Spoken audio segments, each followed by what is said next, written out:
इनके आंखों में आंसू साफ साफ देखा जा सकता है और ये गम कहीं ना कहीं मजबूती के साथ अपने बेटे को खोने का होगा। बोल रहे हैं कि ये जो बजिया वाला जो मामला हुआ था, जो एक बच्चा मर गया था, हॉस्टल से जाकर मोतिहारी गया था, कोटवा में शायद एक्सीडेंट कर गया। तो उस पीड़ित परिजन का हम पास आए हुए हैं, तो ये बता रहे हैं कि हम लोग के ऊपर उल्टा प्राथमिकी वहाँ से किया गया है और थाना से कोई आया था फ़ोन कि आप लोग को भी अरेस्ट किया जाएगा। इस समय मैं एएस एक्सप्रेस से असलम पहुँच चुका हूँ पूर्वी चंपारण के केसरिया के मोहम्मदपुर की धरती पर, और अभी जो मैं आपको जिस घटना से वाकिफ़ करवाने जा रहा हूँ वाकई आपका दिल दहला देगा। जब एक पिता, चाहे वह गरीब हो या अमीर हो, हर पिता चाहता है कि मेरे बेटा का शिक्षा दीक्षा किसी अच्छे विद्यालय मिले और इसी कड़ी में जब अपने किसी अच्छे विद्यालय का वो सिलेक्शन करता है और अपने बच्चे को वहाँ भेजता है, तो ये सपना उसका ज़रूर होता है कि मेरा बेटा कम से कम एक बहुत बड़ा अधिकारी बनकर उस विद्यालय से निकले। मतलब कि शिक्षा दीक्षा उसका इतना मजबूत हो, उसका बेस इतना मजबूत हो जाए कि वो अपने लाइफ में किसी भी मजबूत अचीवमेंट को प्राप्त कर ले। फिलहाल हम उसी कड़ी में बात करेंगे यहाँ पर रितेश राज के बारे में, जो कि बजिया गुरुकुल चिल्ड्रंस अकेडमी की हम बात कर रहे हैं, और जहाँ पर 15 तारीख को वो बच्चा उसी विद्यालय में, मतलब कि हॉस्टल में उसके पिताजी एडमिट करवाए थे, वहीं पढ़ लिख रहा था। और आपको बताना चाहेंगे, जब उसके विद्यालय के जो संचालक हैं उनके पुत्र के द्वारा उस बच्चा को जबरन मोतिहारी भेजा जाता है और उस बच्चे की कोटवा के आसपास किसी सड़क दुर्घटना में मृत्यु हो जाती है।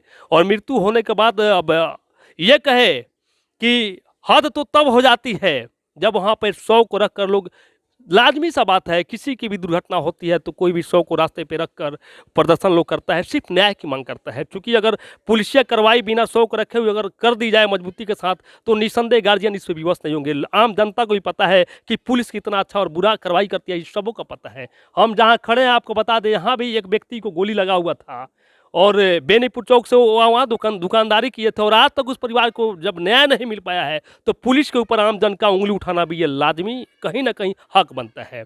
अब सवाल ये है कि जब इस पीड़ित परिवार को केवल इकलौता इनके परिवार में रितेश राज के जो पिताजी हैं, ये कहें कि 2 भाई हैं और 2 भाई ये खुद हैं, और जबकि इनके ये कहें कि भाई को भी 2 पुत्री है, उस परिवार में कोई पुत्र नहीं है, और इनको 2 पुत्री और एक इकलौता पुत्र वही रितेश राज ही था। मतलब कि यह 4 बहन के बीच में महज एक लड़का वही था। अब सीधा सा बात है कि ये परिवार मठ बन गया है, और आप साफ साफ देख सकते हैं यहाँ पर गम का माहौल किस प्रकार से है। और जैसा कि बताया जा रहा है, यहाँ से लेकर वहाँ तक कैमरामैन फोकस किया जाए, किसी परिवार में बेटा नहीं है। ये कहे कि चिराग बुझ सा गया है तो कोई आपत्ति नहीं होगा हमें।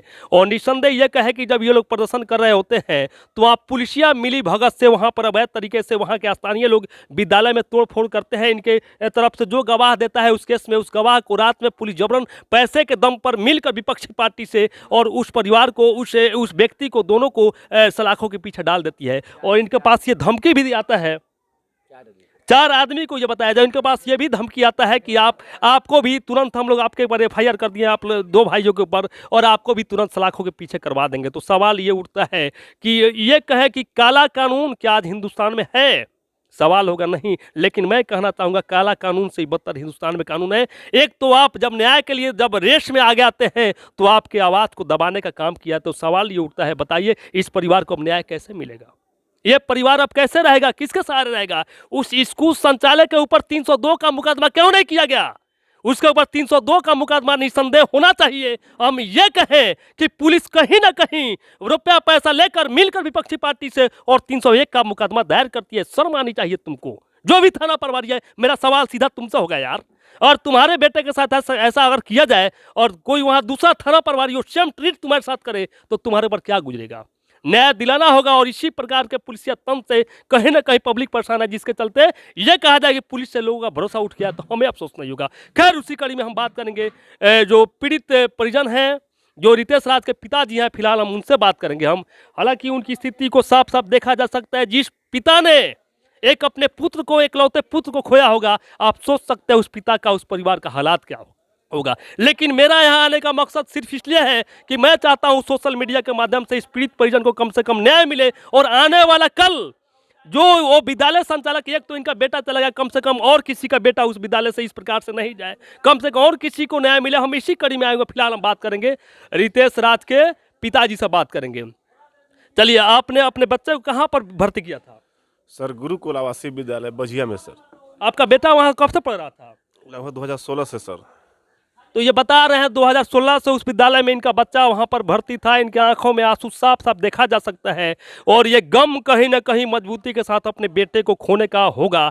इनको क्या पता कि अपने बेटे को वहां पे हम भर्ती कराएंगे मजबूती के साथ पढ़ने के लिए, लाइफ उसका कम से कम सेट होगा। इनको ये पता होता कि मेरा बेटा काल ये गाल में चला जाएगा विद्यालय प्रशासन की लापरवाही से, तो शायद भर्ती नहीं करते। तो आप के बेटा को वहां जब पढ़ रहा था तो आप वहां उसको हॉस्टल में भर्ती किए थे? जी जब हॉस्टल में भर्ती किए तो फिर आपका बेटा कैसे निकल कर मोतिहारी चला गया?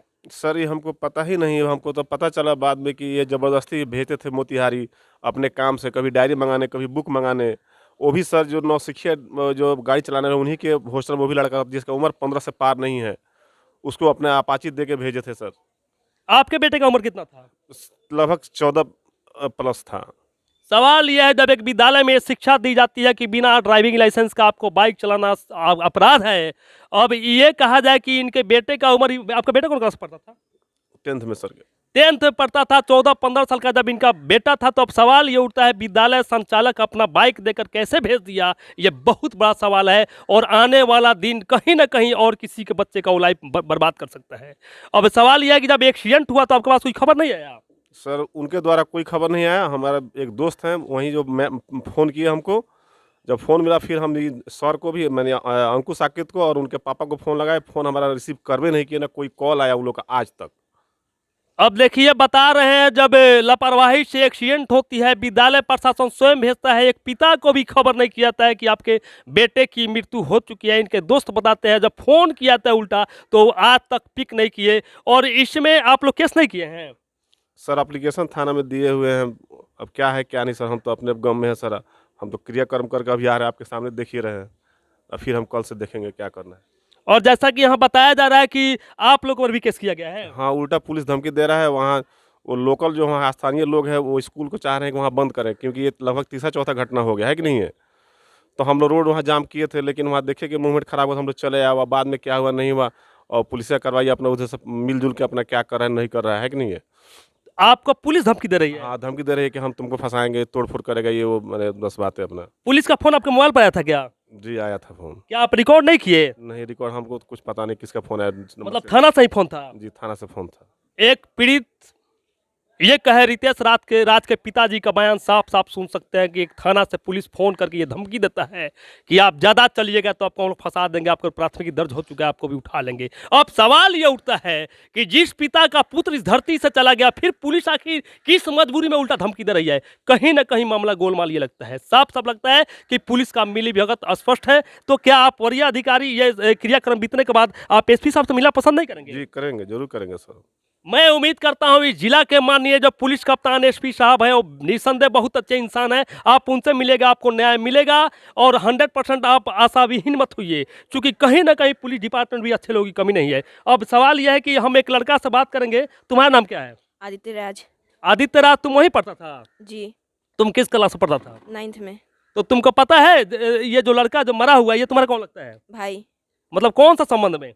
मामा जी का बेटे है। तो ये मतलब जो लड़का मरा है तो इस लड़का के मामा जी का मतलब बेटा है। तो सवाल ये, इस लड़का भी उसी विद्यालय में था, वो कैसा गया वहाँ पे? सर ने बोला था उसे जाने के लिए। तुम सबको जान रहे हैं? हाँ, अंकुश साकेत सर ने बोला था। ये अंकुश साकेत कौन है उसमें? हृदय नारायण श्रीवास्तव जी के बेटे हैं। हृदय नारायण जी कौन है?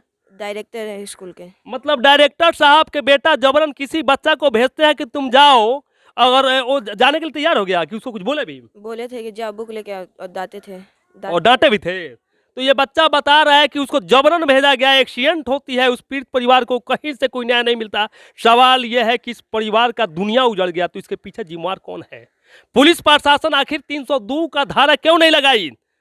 कहीं ना कहीं मामला गोलमाल है, मिली भगत है।